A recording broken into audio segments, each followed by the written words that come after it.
Super Saravana stores. திமுக கூட்டணியில் கூடுதல் தொகுதிகள் கேட்கும், அமைச்சரவையில் பதவி கேட்கும் சில கட்சிகள் போர்க்கொடி பிடித்து வந்த நிலைகள் மு.க.ஸ்டாலின் அதிரடியாக தனது இறுதி முடிவை எடுத்துவிட்டார்.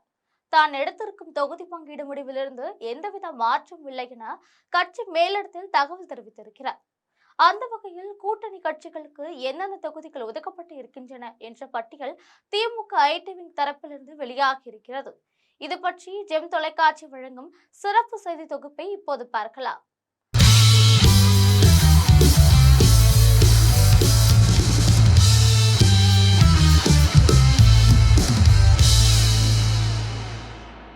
வருகின்ற சட்டமன்ற தேர்தலில் எடப்பாடி பழனிசாமி தலைமையிலான அதிமுக நேரடியாக 164 தொகுதிகளில் போட்டியிடுகிறது. அதே வேளையில் திமுக தரப்பில் நேரடியாக 160 தொகுதிகளில் போட்டியிடுகிறது. தமிழ்நாட்டில் மொத்தம் 234 தொகுதிகள் இருக்கின்றன. இதில் 160 தொகுதிகளில் உதயசூரியன் சின்னம் நேரடியாக போட்டியிடும் என்பது உறுதியாக இருக்கிறது. அதே வேளையில் சில கூட்டணி கட்சிகளும் உதயசூரியன் சின்னத்தில் போட்டியிடுவதற்கு பேச்சுவார்த்தை நடத்தப்பட்டு இருக்கிறது.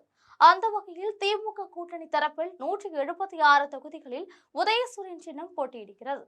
கூட்டணி கட்சிகளை பொறுத்தவரையில் காங்கிரஸ் கட்சிக்கு 28 தொகுதிகளும் ஒரு ராஜ்யசபா பதவியும் தரப்படுகிறது. அந்த வகையில் காங்கிரஸ் கட்சிக்கு வழக்கமாக ஒதுக்கப்படும் தொகுதிகள் மீண்டும் தரப்படுகின்றன. அந்த வகையில் சென்னை ராயபுரம் வேளச்சேரி அல்லது மயிலாப்பூர் கன்னியாகுமரி மாவட்டத்திலான கள்ளியூர் விளவங்கோடு தென்காசி சிவகாசி ஒசூர் உதகமண்டலம் செய்யாறு ஆகிய தொகுதிகள் ஒதுக்கப்படுகின்றன. விடுதலை சிறுத்தைகள் கட்சியை பொறுத்தவரையில் கடந்த முறை 6 தொகுதிகள் ஒதுக்கப்பட்டது. தற்பொழுது கூடுதலாக 2 தொகுதிகள் சேர்த்து 8 தொகுதிகள் ஒதுக்கப்பட்டுள்ளன. அந்த வகையில் காட்டுமன்னார் கோவில், செய்யூர், அரக்கோணம், வானூர், அரியலூர், கடலூர் ஆகிய தொகுதிகள் ஒதுக்கப்படுகின்றன. இதேபோல் புதிதாக கூட்டணி சேர்ந்திருக்கும் தேமுதிக கட்சிக்கு 6 தொகுதிகளும் ஒரு ராஜ்யசபா பதவியும் வழங்கப்படுகிறது. தேமுதிக பொருளாளர் எல்.கே. சுதீஷுக்கு ராஜ்யசபா பதவி வழங்கும் நிலையில் தேமுதிகவிற்கு விருதுநகர், மதுரை மத்திய தொகுதி, திருமங்கலம், ரிஷிவந்தியம், கள்ளக்குறிச்சி, சூலூர் அல்லது மேட்டுப்பாளையம் ஆகிய தொகுதிகள் ஒதுக்கப்படுகின்றன. இதில் விருதுநகர் தொகுதியில் விஜயபாஸ்கரனும், ரிஷிவந்தியம் தொகுதியில் தேமுதிக பொதுச் செயலாளர் பிரேமலதா விஜயகாந்த் போட்டியிடுவார் என எதிர்பார்க்கப்படுகிறது. அடுத்த கட்டமாக இடதுசாரி சிபிஎம் கட்சிக்கு 6 தொகுதிகளும், சிபிஐ கட்சிக்கு 6 தொகுதிகளும் ஒதுக்கப்படுகின்றன.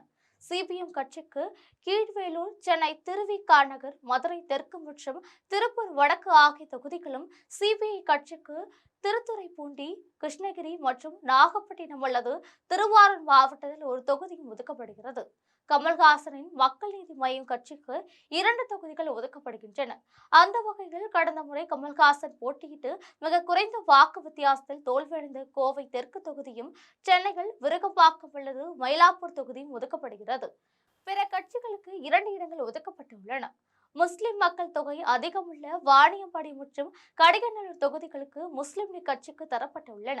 இவ்வாறு திமுக தரப்பில் எந்தெந்த கட்சிக்கு எந்தெந்த தொகுதி என்பது தீர்மானம் ஆகிவிட்டதாக தெரிகிறது. இதுபோன்ற அரசியல் பின்னணி செய்திகளை தெரிந்து கொள்ள ஜெம் தொலைக்காட்சியுடன் தொடர்பு இருங்கள். நன்றி, வணக்கம்.